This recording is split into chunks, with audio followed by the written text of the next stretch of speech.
I'm Oleg Novak, this is Chasing Cars, and this is our long-term Hyundai Kona electric test car here at Chasing Cars. Now, if you have watched our intro video to our long-term, you would know that we've called it Agnes, and you would also know that this has been my first time driving an electric car as my daily drive for 6 months, 5,500 kilometers. So as a long-term test car, it's an excellent opportunity to put the Kona through the paces as a daily drive to see what it's actually like to live with.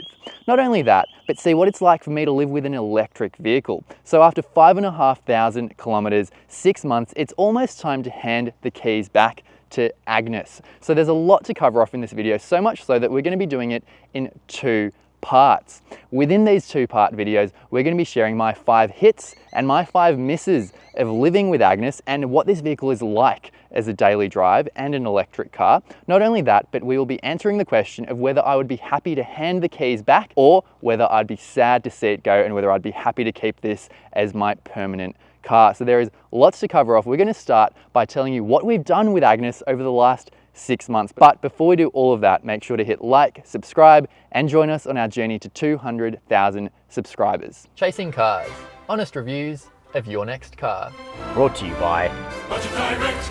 Before we get into it, let's do a quick recap on all things Kona, because this is the standard entry level model, the standard range model. It is the cheapest Hyundai Kona electric that you can buy. It's going to cost you 54 grand before on-road costs. So it's front wheel drive. It's got a front electric motor that delivers 99 kilowatts, 255 Newton meters of torque as well. Now it's got 370 kilometers of WLTP range. Now that's going to be significant in this video because for me, I don't have any ability, I haven't had any ability over the past 6 months driving this vehicle to charge at home. So I've been limited entirely to Australia's public charging infrastructure. So I look forward to sharing how I've gone with that within my 5 hits and my 5 misses. But the question is, what have we been doing over the last 6 months? Well, predominantly, the main function of this vehicle as my daily drive has been getting to and from work in Sydney. Now that's involved driving a 25-kilometer loop in Sydney, peak hour traffic, every day. So as a daily urban runabout, we've definitely put the Kona through its paces to see what it's like to live with as part of that kind of daily runabout proposition. Now, not only that, as well as using the Kona as that daily runabout through the grind of Sydney traffic, I've also been using the Kona for weekend duties, for family duties, for pickup of friends, for transport of furniture, things like that. And I've also done a few longer trips. So there's been quite a few trips from Sydney to Newcastle to visit some friends, and also 2 longer trips from Sydney to Canberra, a 300-kilometer trip each way. So with the range question and any range anxiety that I had, that was an excellent opportunity to test that out. So I look forward to sharing the results of that. But all in all, across 5,500 kilometers doing all of that, it's been an excellent opportunity to glean whether I actually like this car, whether I would actually keep it. So without further ado, let's get into our 5 hits and our 5 misses, starting with a hit. Hit number 1 for the Hyundai Kona over my 6 months with the vehicle is the reliability of this vehicle, because it really hasn't skipped a beat over 5,500 kilometers that I've lived with it, and it's delivered a mostly fuss-free experience. So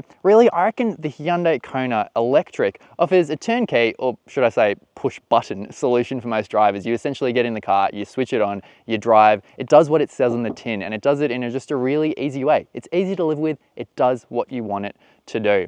So the fact that it's an electric car also means you've got longer service intervals. So you're going to be servicing it every 2 years, every 24 months, or every 30,000 kilometers, whichever comes first. So really, we've driven 5,500 kilometers. We've had it for 6 months. 6 months, that's a quarter of what you'd need to drive to essentially take it to its first service. So we can't vouch for that long term, but across 6 months, it's been pretty good. Now, it's also covered by Hyundai's 5-year unlimited kilometer warranty. The battery is an 8-year, 160,000 kilometer warranty too. And as for services, when you do them every 2 years, they're going to cost you $520 a pop. So a reliable vehicle. I will mention though, one tiny little niggling thing that did happen during my time with the vehicle. It's not enough not to count the reliability of the Kona as a hit for myself, but it is something that I will mention because it's the only thing that did pop up during my time with the vehicle. And I'll open the tailgate to talk about that, because a bit through our 6 months with the car, I did notice there was a bit of a creakiness or some looseness that I could hear coming from the rear of the vehicle. I thought to myself,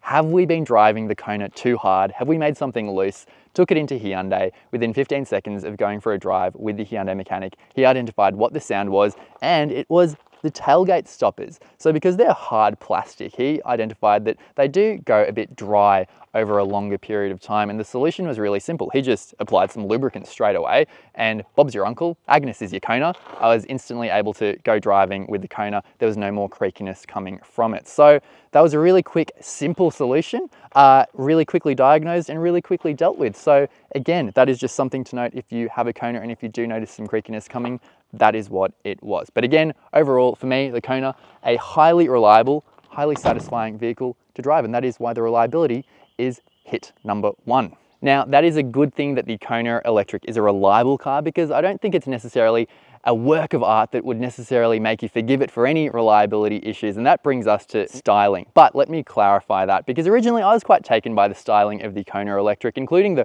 Robocop face, but now I've spent 6 months walking up to it in a car park, so I've kind of changed my mind a few times. But I do think that with the styling, it is quite retro-futuristic, which is cool. There's a lot of sheet metal here at the front, and maybe a bit blobby. I've kind of been endeared to it in a kind of ugly fish sort of way, but for the most part, apart from that, from other angles, it looks a bit inoffensive, maybe a bit boring, especially in the grey. I reckon with this kind of design, I would be personally leaning into it a bit more to make it more exciting and really lean into that retro futurism. So I would be getting an N-Line pack. Yes, it's an extra $3,000 or $4,000. It's a bit of money, so if money is no object, I'd get the N-Line pack. Not only that, but I would also be getting a really cool color. For example, I would be getting the Neotronic Yellow, which is the kind of tennis ball color, or Soltronic Orange. I reckon that way would be cooking with gas. I reckon it would look really cool, especially with the wing as well. So that's just my taste. Feel free to disagree. Let us know in the comments section down below how you would spec your Kona Electric. So while the exterior can be more of an acquired taste, inside we come to our next hit, and hit number 2 is the blend of modern tech with traditional functionality, which I reckon the Kona gets really right. It's not too outdated that it's been left in the past, but it also hasn't moved too far forward that it's just so techie that it's become an iPad on wheels. So firstly, in terms of the good things about this, you've got two 12.3-inch screens in front of you. They work really well. To be honest, with the touchscreen, over my 5,500 Ks with the car, I've pretty much entirely been using Apple CarPlay. So I rarely actually interact with the regular functionality, although there is one element I have been, which we'll talk about soon. But for the most part, it works really well. The graphics are really nice. It's intuitive. I haven't had any issues with it. What I do really like about the two screens Hyundai's got, particularly the digital instruments in front of you, and I've mentioned this before with modern Hyundais, but it's just so clear and simple and 2D and flat. Some people might say those graphics are a bit boring, but I actually really like them because they're so legible and clear and simple. I think they're actually going to date probably a bit better, because with a lot of modern digital instrument clusters, they're busy. There's a lot of graphics. They're really fancy. They're really 3D. This, simple. It's just transmits the information in a really clear and legible way, and I really appreciate that about this vehicle. It's not trying to be glitzy and glamorous. So big thumbs up in that regard to the dual screens and how it's techie, but not being too techie. Not only that, but they haven't integrated all functionality into the screens. So you've still got really good things like a traditional volume knob. You've got some buttons on the steering wheel. You've got a scroll wheel here for the volume as well. You've got some shortcut functionality too. You've got some shortcut buttons over here. You've got climate controls that you can easily toggle between, and they're always there. So that's really good. And if you want to switch drive modes, you've got a nice little dial here that you can do that quite easily to switch between eco, normal, sport, and snow. So I think Hyundai just achieves a good blend, and that is why the blend of interior tech with traditional functionality is our second hit for the Kona for my time with the car so far. And that brings us to miss number 2, which is a few ergonomic issues, specifically in relation to this thing over here, which, what do you actually call it in an electric car? So it's not a gear selector, because electric cars don't have gears. Is it a transmission selector?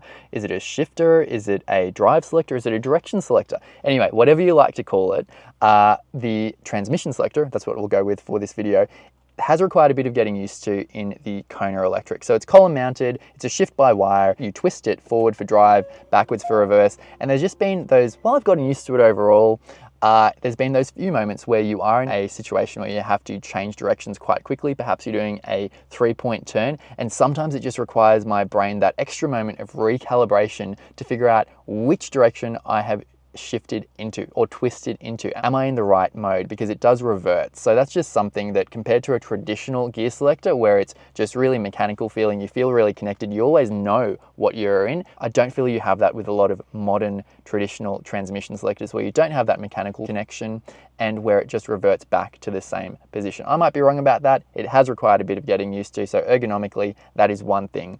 Not 100% a fan of it, especially having just come out of a modern generation Camry that I picked up yesterday that has a really good, satisfying traditional gear selector that does make you feel quite connected to the car, and you always know what you are in. Secondly, one other tiny ergonomic issue, just while we're on the topic of that, is the fact that the screen, I feel, while I'm a fan of this situation overall, I do find that I do have to lean forward slightly to interact with it. So I wish it was just slightly closer. So that's one last ergonomic issue that I will mention. And that brings us to hit number 3 for the Kona Electric, because you might be able to get a sense of it around me, but there's a lot of space in this vehicle. And while I did mention that the column mounted shift-by-wire is a bit of a miss for me in terms of how long it took to get used to, and those odd occasions where I do find it a bit annoying, overall the fact that it is column mounted means that you've saved a lot of space over here.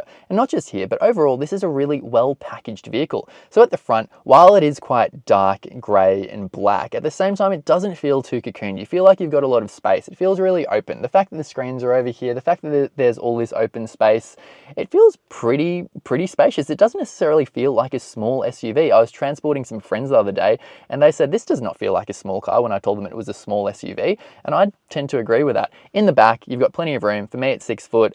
While I haven't spent too much time in the back seats, I know that I've got plenty of knee, leg, toe and headroom. It doesn't feel too cocooned. There's a good amount of amenities out there too. Then in the boot, you've got a decent amount of space in the boot as well. Not only that, but it is an electric car that also comes with a spare wheel. So overall, this is a spacious, practical car. I've definitely enjoyed that practicality over 6 months with it, and it's just really well packaged. So a thumbs up to Hyundai for hit number 3.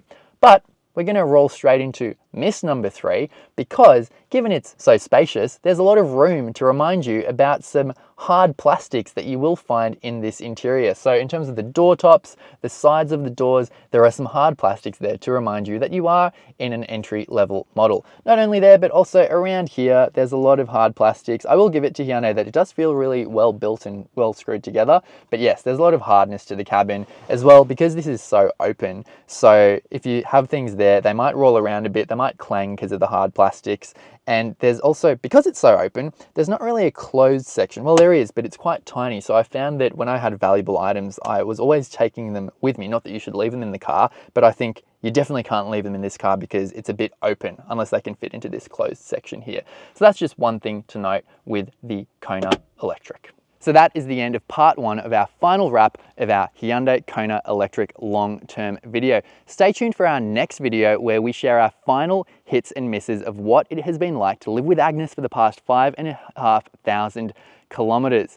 For those hits and misses, we're now going to be focusing on what it's been like to drive the on-road experience with the Kona. Not only that, but also what it's been like charging the Kona on Australia's public charging network infrastructure, and what the range has been like for me, given this is the lower range model in terms of its 370 kilometers of WLTP range. So I look forward to sharing all those results, as well as answering the question of whether I'm happy to hand the keys back or whether I'm going to miss Agnes when I hand the keys back very soon.